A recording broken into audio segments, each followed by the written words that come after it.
Tamiya booth looking at some oldies but goodies, some large-scale tanks that Tamiya has sought to re-release. First here, we have right here the Jagdpanther in 1/25th scale, originally released around 1970, I believe. Originally packaged as the Rommel tank. Of course, we know it as the Jagdpanther. In 1/25th scale, it'll come with the 4 figures as you see here.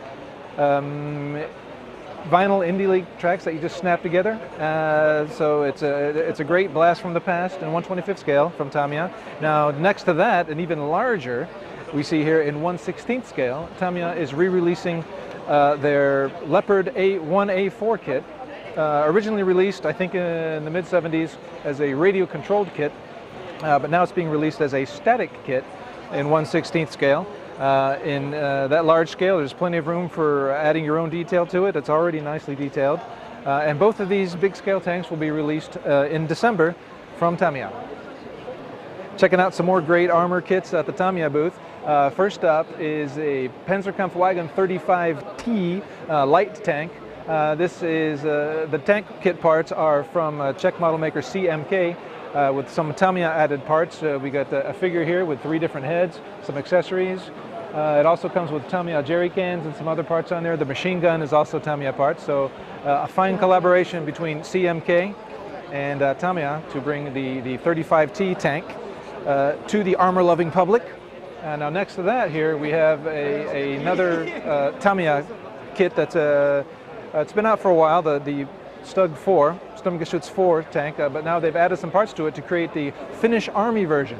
And you can actually build it as 2 different versions. There's the one with the added on concrete armor or without, and of course the various Finnish Army markings there.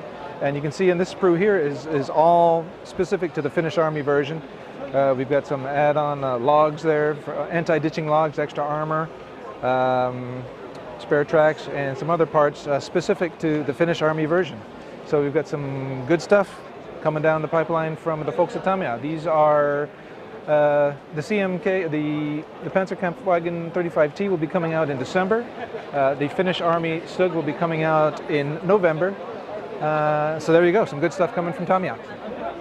Tamiya adds another fantastic 1/350th scale IJN ship to its fleet with this is actually the first plastic model kit in 1/350th scale of the Japanese heavy cruiser Tone.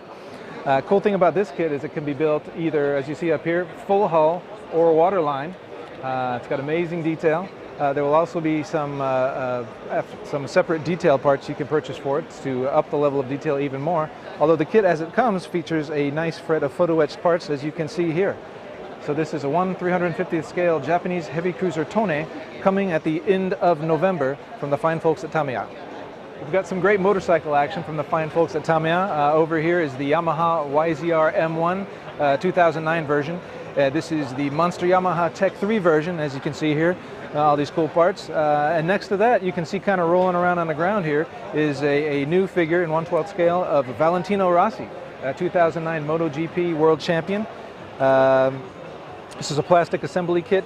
Comes with all the helmet decals and all the decals you need to make a very realistic representation of Rossi riding, and high-speed riding, by the way. You can see he's really laying it down, as you can see up here.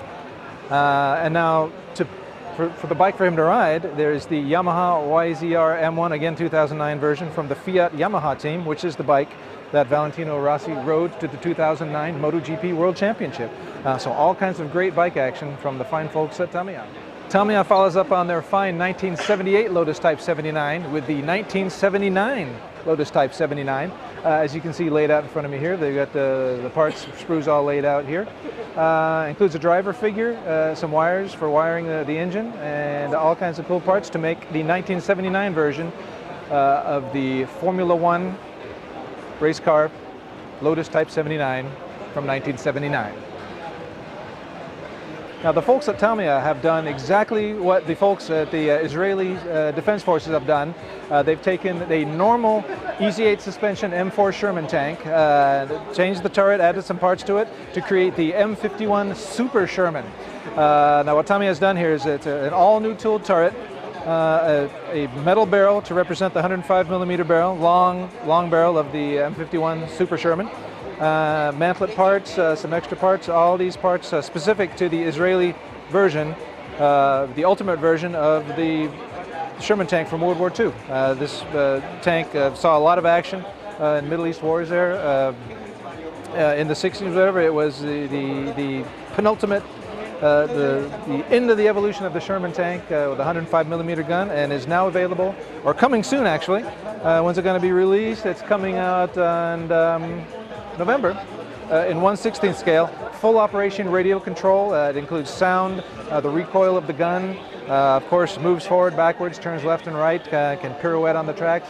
Full operation radio controlled 1/16 scale M51 Super Sherman from Tamiya. There's never been a better time to be an F1 modeler. In addition to the 3 new kits we've got coming out from Revell, we've got, of course, new variations of the brand new Tamiya kits coming out, as we've already covered. And look at all these reissues we got going here. This is the usual story here.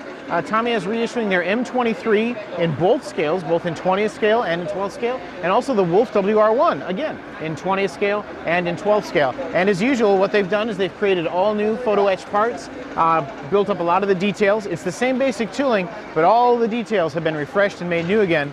So we've got the best of 21st century technology in these 20th century kits. And really, there's so much stuff right now to build from the 1970s and early 1980s in F1 that for somebody like myself who really wants to build an F1 car model, it's really difficult to make up your mind. And I blah, blah, blah, some other man's name on my underwear.